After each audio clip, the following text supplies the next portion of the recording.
like to call upon Sister Afia Siddque. Sister Afia is going to be a sophomore at MIT, inshallah. She's doing her major is in genetics, and she'll be leaving day after tomorrow. Sister Afia is going to be involved in MSA at MIT, and she's already the Dawah coordinator, and she's already started working. Sisters in Islam, Assalamu alaikum. Thank you. It is my challenge, not only to every single person on the face of this planet Earth, but also, if there's any civilization on any other planet, it's my challenge to them as well, that Islam is the best savior and protector for women. And I am saying this with all this confidence, not out of arrogance, but because I believe that Islam was revealed by Allah subhanahu wa ta'ala, the most just and merciful God, the God biased neither in favor of men or women, the creator and sustainer of both men and women. Islam elevates women to a level that has no parallel. Let's just take one example. Our Western philosophers and saints, they say that woman is the seat of the devil, but the Quran calls her muhsana, fortress against the devil. They say that she is the one responsible for our downfall from paradise. But the Prophet Muhammad said, paradise is under the feet of a woman, a mother. And that's not all. She has been given rights and protection in every sphere of life. She has all the basic human rights, including the right of inheritance, of owning property, of choosing her husband, of getting dowry, of divorce, of not only earning money, but even keeping every single cent she earns, and what not. You name it, and it's there. But let me make it clear that this earning money thing, in Islam, it is not the responsibility of a woman.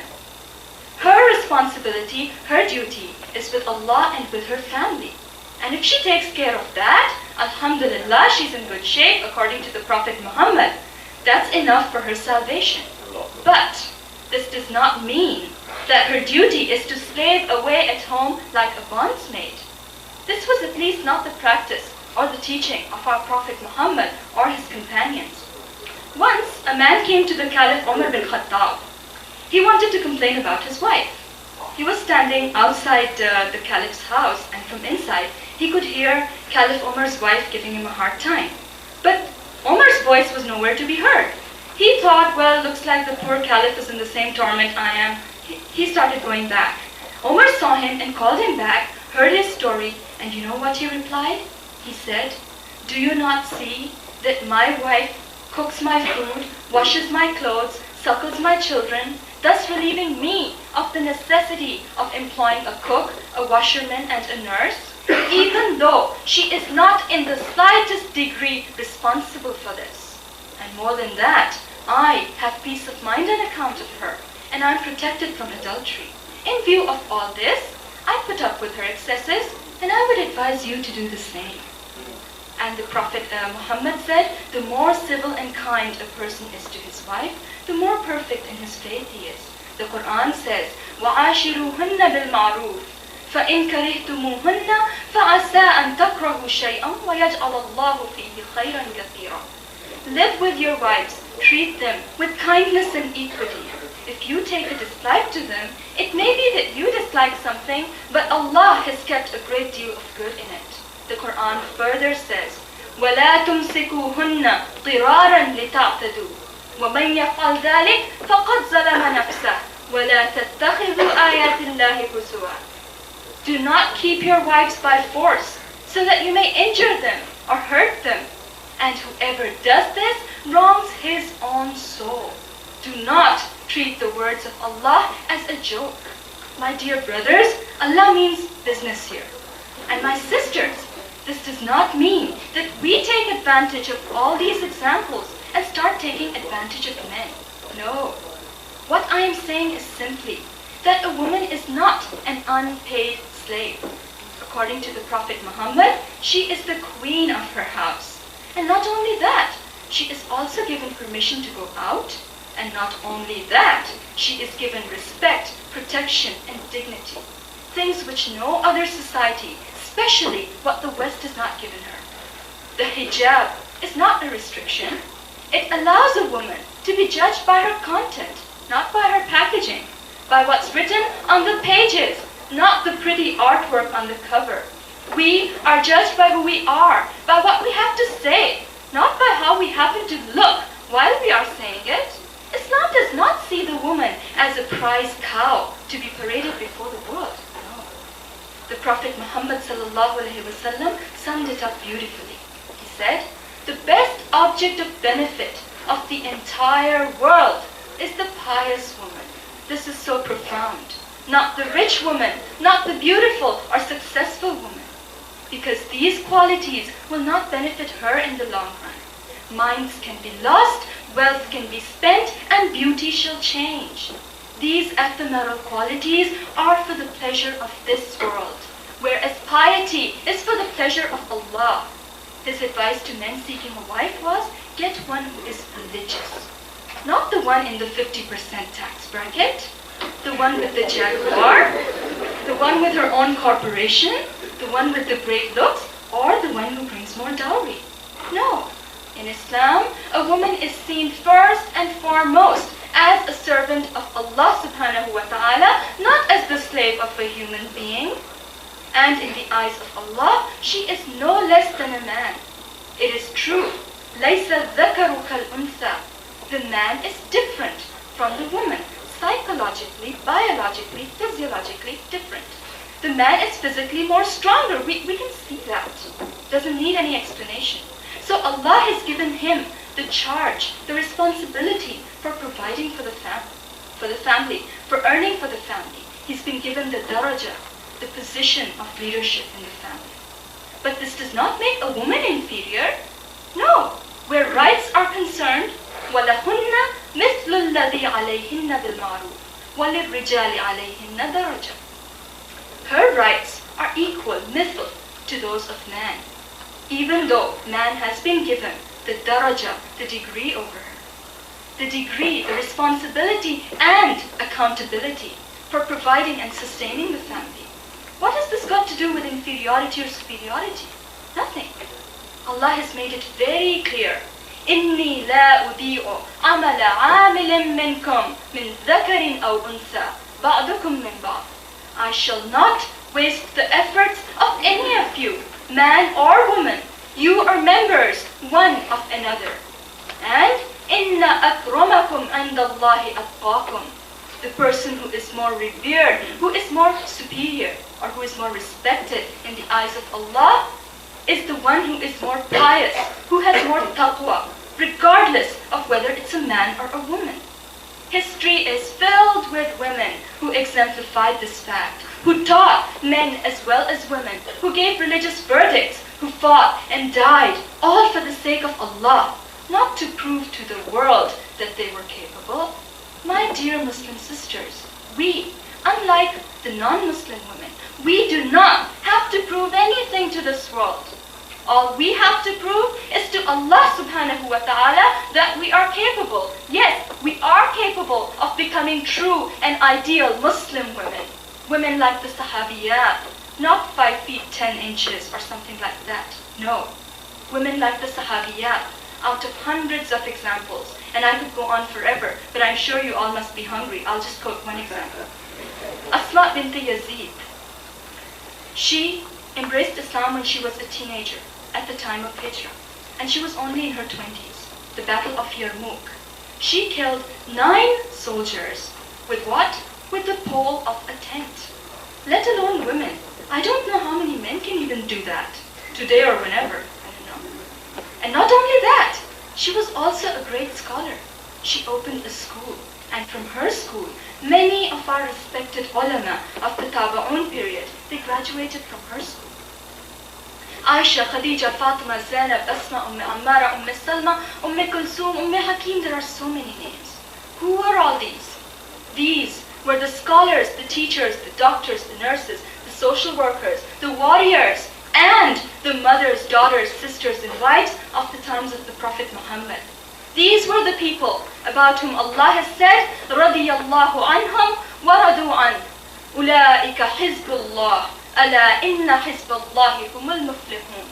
Allah is pleased with them, and they with Allah. This is the group of Allah. And indeed, It is the group of Allah that will succeed. And we did succeed. In this world and in the hereafter. 30 years after the Prophet Muhammad and the Muslim empire spread all the way from Africa to India and Spain. 3 continents. Why is it, I will ask you, that today we are the third world? We have lost the respect and dignity we enjoyed. We are apologetic and submissive. And to whom? To the disbelievers, the kuffar. Astaghfirullah. Why is it that today sons of the caliber of Muhammad bin Qasim, Tariq bin Ziyad and Khalid bin Walid are not born? Because we don't have mothers of the caliber of Fatima, Zainab, Khala and Asma. And why don't we have those mothers? Let us think about this.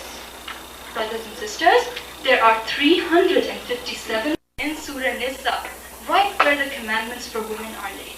And another verse in Surah Tahrim. Ya ayyuhalladhina amanu, qu anfusakum wa ahlikum nara. O you who believe, save yourselves and your families from hellfire. Brothers and sisters, this is one extreme. Inna Allah la yuhibbul mu'tadeen. Allah does not like any transgression, any extreme. The other extreme is equally bad. There are people who are guilty of burying their women alive. Yes, today, mentally burying them by telling them that they are inferior, third-class slaves of men. And may Allah forgive us in the name of Sunnah. May I ask whose Sunnah are they following? This is not the Sunnah of the Prophet Muhammad. What is his Sunnah? He, if his shoe would break, he would mend it himself. And then he would run a race with his wife Aisha and let her win the race so that she could also enjoy herself. These extremes, brothers and sisters, have driven more people away from Islam than we would even like to believe. Not only women, men as well. Not only non-Muslims, Muslims as well. A man once came to Ismail al-Faruqi and said that Islam seems to be such a biased religion. Whenever I go to the mosque, to a religious institution to learn about Islam, I see so many men. But where are the women? Good question. And I repeat, where are the women? It is so easy today for anyone and everyone to come up to a woman and say, hey, this is Islam. And what will the poor woman say? Amanna saddaqna, I believe. Because she doesn't know any better. Her basic right, I should say her duty of education, religious and secular, has been taken away from her. What is the result? Brothers and sisters? Where's this going? Okay, brothers and sisters, this right of education, by taking it away from women, what do we see? If a woman has messed up ideas, non-Muslim ideas, or if she is totally ignorant of what's going on around her, in either case, can she be expected to raise a child the model of a perfect Muslim? Of course not. The first 5 years of the child are not as trivial as we think they are. According to a fact, scientific fact, the brain of the child develops not only before he is born, but it takes the first 5 years for the brain to fully develop. And in these years, whatever he sees around him, whatever he sees his mother, his parents doing, will have an impact on his future character. If the mother is the model of an Islamic woman, and the father for that matter too, the child will more likely than not become an Islamic model himself. But if the mother herself is locked up in a dark corner of a dark room of a dark home, secluded from the entire world, what can you expect? What is this generation gap that we see? And why are all these un-Islamic, cultural, traditional practices so prevalent in our Muslim world? There's many of them. Let me just take one. Jahez, dowry, as you saw in the skit earlier on. It is a big thing in India and Pakistan at least. And what is this? Well, this is that at the time of marriage, the girl has to bring cash, furniture, God knows what not. This is totally un-Islamic. Then why is it that so many good girls cannot get married because of this? And if they are getting married, a lot of times their parents don't even ask them if they want to get married or not. The Quran is very clear on this. يَا أَيُّهَا الَّذِينَ آمَنُوا لَا يَحِلُّ لَكُمْ أَن تَرِثُوا النِّسَاءَ كَرْهًا. O you who believe, it is not lawful for you to take a woman by force against her will. No. And if they do get married, may God forbid it, but if to a cruel, unkind person, they bear his excesses their whole life. Number one, because they don't even know that according to Islam, if a woman wants at the time of the marriage, in the marriage contract, she can put the stipulation and keep the right of divorce in her hands. And if I am wrong, Brother Jamal Badawi, please correct me, I request you, right now. Okay, he's saying I'm right. Okay, so this... Pardon? Oh, there's more even, okay. I don't have time. That's the problem. Anyway, so this is one thing. The other thing, in some very traditional families, if a girl even wants to ask what is in her marriage contract, or what the contract is, period, they label her as shameless. And if such a naive girl does get divorced, why does the whole society look down upon her? Islam does not, Allah does not. In the Quran, in fact, where Allah is reproaching the wives of the Prophet Muhammad for giving him a hard time, he says that if you do not repent, I will replace you with women better than you, ثَيِّبَاتٍ وَأَبْكَارًا, who will be married previously and who will be virgins. Brothers and sisters, when I was in Pakistan, I had worked very, very closely with the president of United Islamic Organization for 2 years.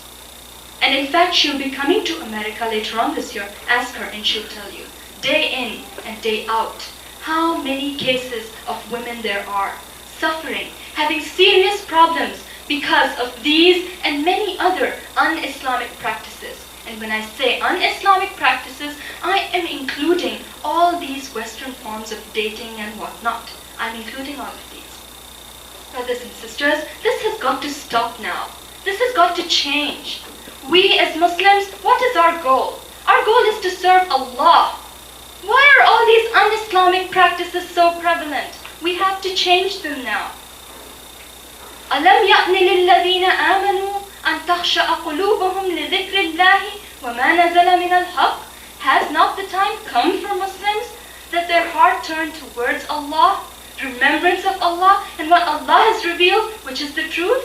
Yes, the time has come. The time is now for us to get together and come up with solutions for these problems. Let none of us think that we cannot make a difference. Yes, we can, if our intention is pure. If we strive in the path of Allah, Allah has said, وَالَّذِينَ جَاهَدُوا فِينَا لَنَهْدِيَنَّهُمْ سُبُلَنَا وَإِنَّ اللَّهَ لَمَعَ الْمُحْسِنِينَ. Whoever will strive to reach Allah, Allah will guide him to the way that leads to Allah. And indeed, Allah is with the people who are righteous, who do good deeds, who are the muhsineen. So let us do away with our cultural, traditional, whatever biases. Shun everything un-Islamic and turn towards Islam. وَمَا عَلَيْنَا إِلَّا